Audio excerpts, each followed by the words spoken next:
सब लोग स्वार्थ लाग करहीं सब प्रीति, सुर नर मुनि जन की यह रीति।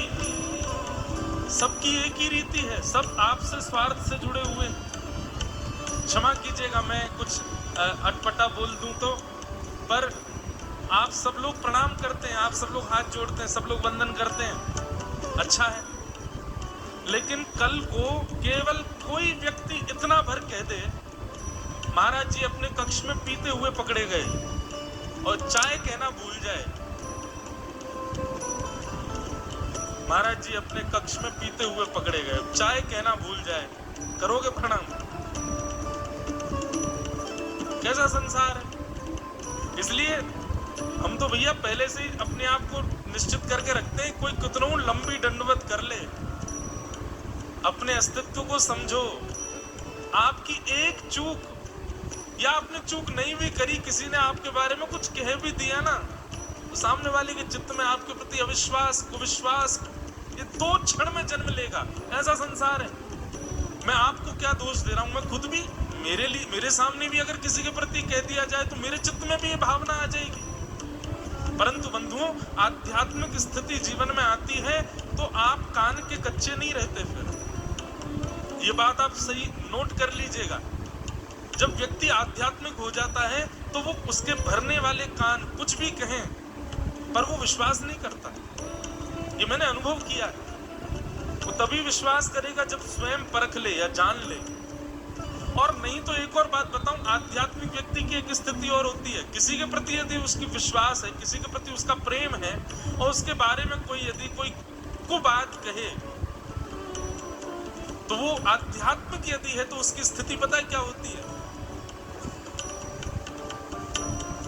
भले ये दोष हो उनमें, पर मेरा प्रेम जिस भाव से है वो भाव मेरा रहेगा। वो अपने भाव को निष्ठुर नहीं होने देता। और निश्चित ही ये भाव उसके प्रति करवाने वाले भी ठाकुर जी ही हैं चित्त में, क्योंकि ठाकुर जी है एकमात्र ऐसे हैं जो सबको स्वीकार करते हैं। नहीं तो संसार में तो एक बात कह दी जाए तो सब लोग आपकी निंदा करने लगते हैं। कोई अपना नहीं है यहाँ पर। आप एक काम करो, मेरी माँ है, मेरे पिताजी, मैं इनसे बहुत प्रेम करता हूँ, मेरे भाई बंधु ये मेरे सब अपने हैं। अच्छा, क्या करते हो? जॉब करते हैं। कितना कमाते हो? 1 लाख रुपए महीने कमाते। घर बैठ जाओ, कमाई धमाई सब बंद कर दो, कुछ मत करो, 6 महीने के लिए घर बैठ जाओ। 6 महीने में नहीं वही परिवार के लोग आपको ताने देने लगे तो कहना। किसी काम के नहीं रहोगे तो फिर किसी को प्रिय नहीं लगोगे। बंधु, महाराज जी आपने भी कभी सुना तो होगा, पर हमारे सुनने में तो बहुत बार आता है। कई लोग आते हैं, आकर के कहते हैं महाराज जी कोई पंडित जी बताइए। मैंने कहा क्या करवाना है? बोले कि महामृत्युंजय का पाठ कराना है। मैंने किस लिए कराना है? बोले हमारी माता जी बहुत वयोवृद्ध हो गई हैं, अब उनसे चला फिरा जाता नहीं। हमने सुना है कि महामृत्युंजय का पाठ कराने से या तो व्यक्ति ठीक हो जाता है और या फिर भगवत धाम को ही प्रस्थान कर जाता है। मैंने कहा आपकी स्थिति क्या है ये बताओ। अब महाराज जी इतना कष्ट पा रही हैं बेचारी, कहाँ तक सेवा करें? ठीक भी हो जाएंगी तो भी कष्ट में ही रहेंगी। हम तो चाह रहे हैं भगवान कृपा करें वो सुखी सुखी चली जाए। कैसे सोच सकता है कोई? ऐसे लोग भी हैं संसार में।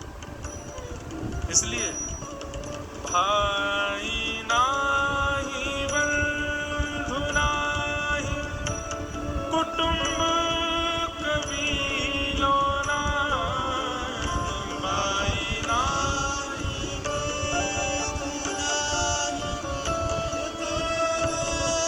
कबीलो नाही, ऐसो कोई मित्र नाही, ऐसो कोई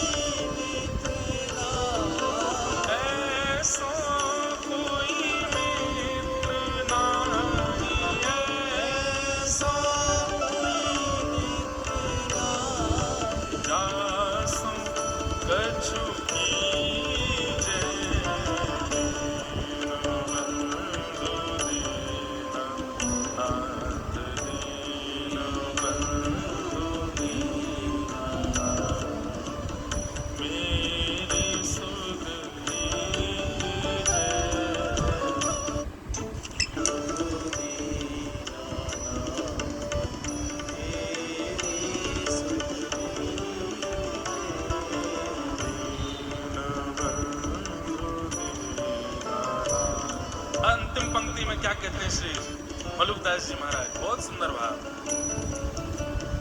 कहता मलुकदास छोड़ दे वीरानी आश, कहता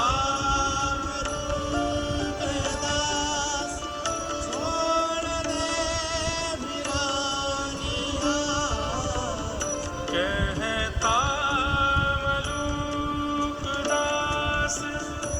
छोड़ दे वीरानी आश, कहता मलुकदास